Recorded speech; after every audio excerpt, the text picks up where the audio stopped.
Olá! Hoje a gente vai abrir uma espécie de caixa de ferramentas digital para entender aquela linguagem secreta, sabe? Aquela que faz a nossa vida online funcionar. É tipo uma conversa que não para, acontecendo por trás de tudo, cada vez que a gente toca numa tela ou clica com o mouse. Alguém já parou para pensar nisso de verdade?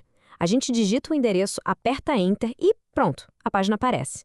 Parece mágica, né? Mas o que acontece mesmo nesse milissegundo é essa viagem que a gente vai fazer agora. E aqui está o grande segredo. Não tem nada de mágica. O que existe é um conjunto de protocolos. Pensa neles como se fossem as regras de trânsito da internet, sabe?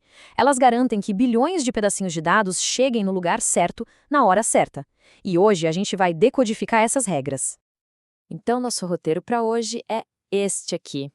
Vamos começar com a lista telefônica da web, depois ver como os navegadores conversam, como e-mails e arquivos são enviados e como funcionam as conexões remotas.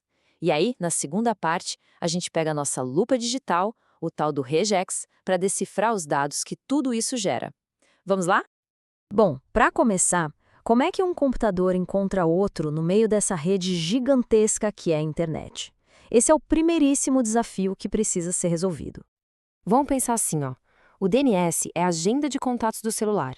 A gente procura por um nome, tipo Google, e ele entrega o número de telefone, que no caso é o endereço IP. Fácil, né?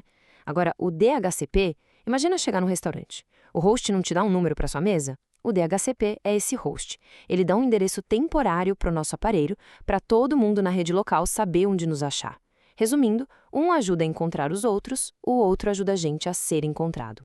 E o legal é que isso não é só teoria. Com um comando bem simples numa linha de comando, tipo esse NSLOOKUP, a gente pode literalmente ligar para essa lista telefônica e perguntar: Ei, qual é o IP do Google? E ele responde na hora. Certo, agora que a gente já sabe como encontrar um servidor, a pergunta é: como o nosso navegador conversa com ele para de fato mostrar a página? Aqui, a palavra-chave é segurança. O HTTP é como mandar um cartão postal. Qualquer um no caminho pode ler o que está escrito. Já o HTTPS é como mandar uma carta lacrada, criptografada. Aquele cadeadinho que a gente vê no navegador, ele faz toda a diferença, garantindo que a conversa com o site seja só nossa. E, de novo, a gente pode dar uma espiadinha nessa conversa. Usando ferramentas de desenvolvedor, dá para pedir os cabeçalhos de um site. Pensa nisso como se fosse a nota fiscal da comunicação. Ali a gente confirma que a conexão segura foi estabelecida direitinho.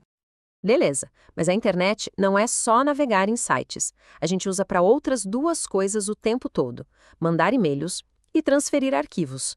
Vamos ver rapidinho os protocolos por trás disso? É bem simples, na verdade.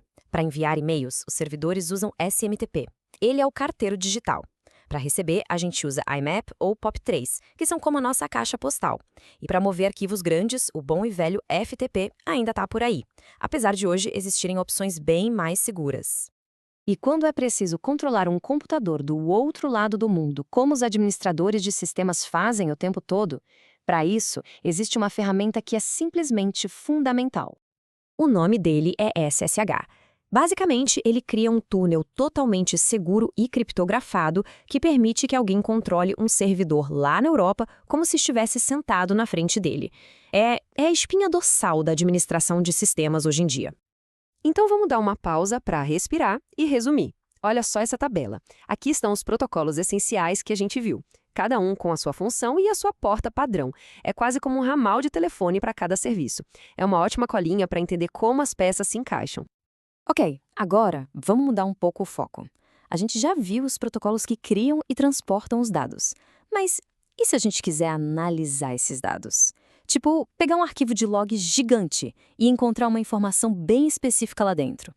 É aí que entram as expressões regulares, ou simplesmente regex. Pensa no regex como um superpoder de busca. Em vez de procurar uma palavra exata, a gente descreve o padrão do que estamos procurando. É genial.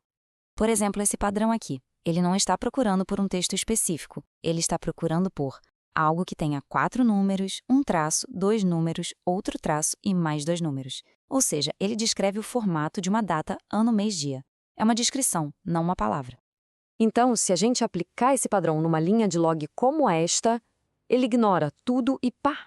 Encontra na hora a data 20250911. Funciona como uma lupa que só destaca aquilo que corresponde exatamente ao nosso padrão. E claro, dá para criar padrões bem mais complexos. Este aqui, por exemplo, foi desenhado especificamente para encontrar qualquer coisa que pareça um endereço de IP. Ele descreve todo aquele padrão de números e pontos que formam um IP. E é aqui que a mágica de verdade acontece. Em vez de ficar procurando na mão, a gente pode usar esses padrões num script, num programinha. Imagina só, alimentar um arquivo de logs gigante nesse funil digital e ele cuspir do outro lado automaticamente cada e-mail e cada endereço IP que encontrou. E nem precisa ser um expert para entender o que está acontecendo. O código, basicamente, abre o arquivo, aplica nossos padrões de busca, tira todas as duplicatas para deixar a lista limpinha e, no final, mostra o resultado. Simples assim. E o resultado? Num arquivo com dezenas ou centenas de linhas, o script pode nos dizer, em menos de 1 segundo, que encontrou, 15 endereços IP únicos. Ele transforma aquele mar de texto em informação útil, de verdade. Então, a ideia central é esta. Os protocolos como DNS, HTTPS e SSH são as ferramentas que constroem o nosso mundo digital. E as ferramentas como regex são a lupa que nos permite analisar e entender esse mundo. Juntos, eles formam um kit de ferramentas incrivelmente poderoso. Isso tudo nos deixa com uma pergunta no ar. Agora que a gente conhece algumas dessas ferramentas, que padrões e histórias estão escondidos nos dados que nos cercam todos os dias, só esperando para serem descobertos? A resposta, como vimos, está em saber qual ferramenta usar para olhar.